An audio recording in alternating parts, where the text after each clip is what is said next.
Don't you want to be a real teacher? If you get a job teaching special education, you'll get stuck there. You won't build the same relationship with students that classroom teachers do. You'll just be a glorified babysitter. You'll get burnt out. It was all these words and more that surrounded me as I put in my application to become a special education teacher. These were words that were coming from my family and friends who really tried to have my best interests in mind, but in reality, I ended up letting these words get to me, and my stomach was all in kinds of knots as I walked into my interview for a special education position. I'm Kayleen Imperato. This is my third year teaching special education at State Street Elementary School in Topeka, Kansas. I began my journey here at Fort Hays in the summer 2015, and I look forward to ending my journey here in May 2017. And this is my critical reflection video. So as I was sitting in my interview, the director of my special education services told me that this would be one of the most challenging but overall rewarding jobs that I would have. I only heard the first part of that. My brain started racing with thoughts of only teaching one certain kind of student, those who basically have the greatest needs. Students who were nonverbal, students who may be wheelchair bound, students who may not be able to care for themselves. This was the image that I had in my head before starting my journey as a special education teacher. The image painted by words of my family and friends, the image that I could not have been any more wrong about. So when I had my interview, I found out that I would be teaching under a waiver that said I would take courses in order to become certified as a special education teacher. This is where I began my journey here at Fort Hays, while also starting to figure out just what special education really was. My first day had already squashed any of my preconceived ideas that I had formed before I began. I quickly learned that special education provides services for many students with all different exceptionalities, with only a very small percentage being the students like I had pictured initially. So upon meeting each of the students that I would be teaching in my first year, I did what I could to build a good foundation for a good relationship for the rest of the school year. I thought back on some of the wise words again that my special education director had told me in my interview, which was that you have to reach them to teach them. And those words couldn't be any more true. These students struggle sometimes with concepts that their typically developing peers catch on to instantaneously. So they aren't going to be the most cooperative for teachers, especially if they can't trust them. So when I think about when someone asked me if I wanted to be a real teacher, I just have to laugh at them now. I even have students who talk to me and they'll be like, oh, I'm gonna go talk to my real teacher, and I just look at them and I'm like, I am a real teacher. I just teach a little differently than general education teachers do. And I've made some of the most caring and trusting student-teacher relationships that I could have imagined. I come to work happy and really excited to watch my students grow as they finally catch on to a new concept in math, or maybe they move up 2 or 3 reading levels, or even write the best sentence in the world after struggling to just write it all. Every student really does have a unique exceptionality, and the challenge is finding the right combination of strategies to best meet each of my students' individualized needs. And this is where my coursework here at Fort Hays was particularly useful.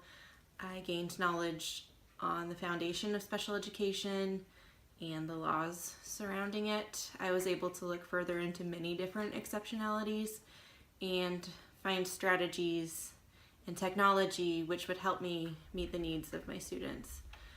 I learned about different assessment tools used to qualify a student for special education services, as well as how to write an IEP, an FBA, and a BIP. Throughout my coursework here at Fort Hays, I was also able to solidify really what type of student exceptionality that would most interest me which is students with emotional behavioral disorders. I just love those students so much, in fact, that I've been in the process of currently transitioning from a resource room teacher to actually a behavior teacher at my school. And honestly, I couldn't be any more excited for this new challenge that's ahead of me.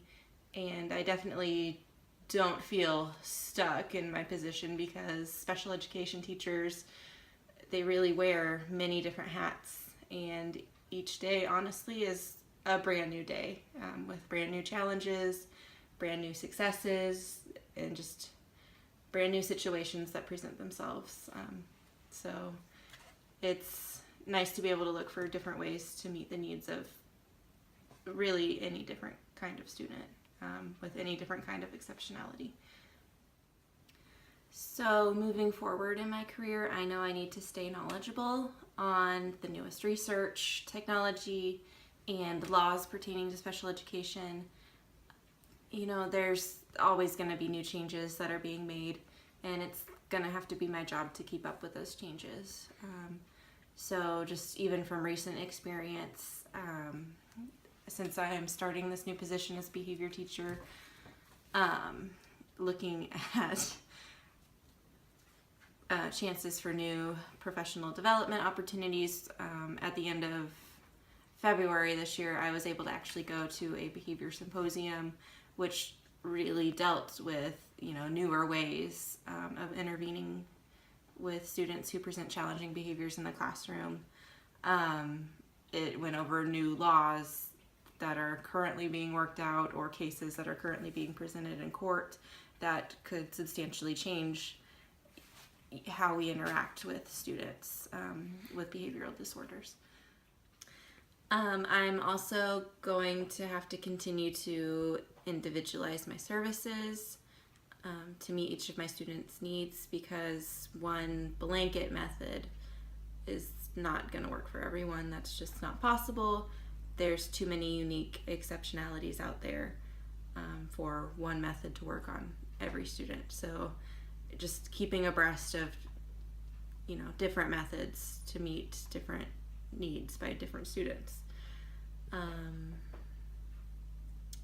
Keeping on top of collaboration is another goal that I'm going to have in my future. Only by collaborating with other teachers can we really make sure that our students' needs are being met school-wide.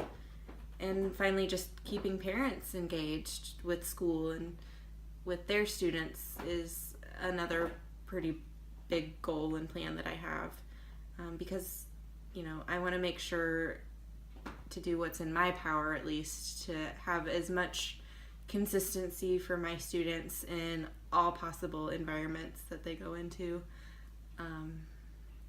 just so they have that stability at school and they have that stability at home. Parent engagement is another big thing that, you know, we talked about in our coursework here, and just it's really important to have a successful journey with students who have exceptionalities. You know, I know I still have a long way to go to be the teacher that I really want to be, but I feel like in these 2 years I have made a lot of progress towards becoming that teacher.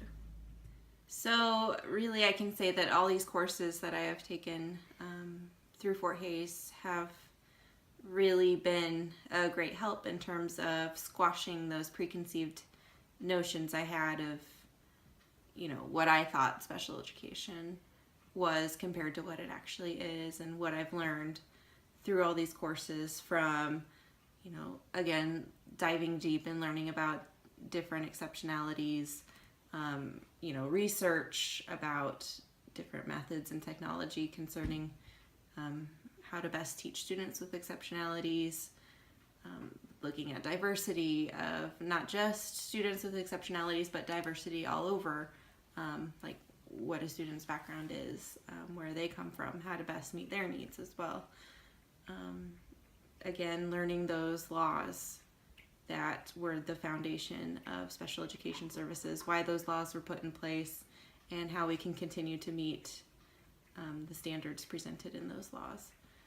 So really, all those people at the beginning telling me that this was something horrible that I would regret.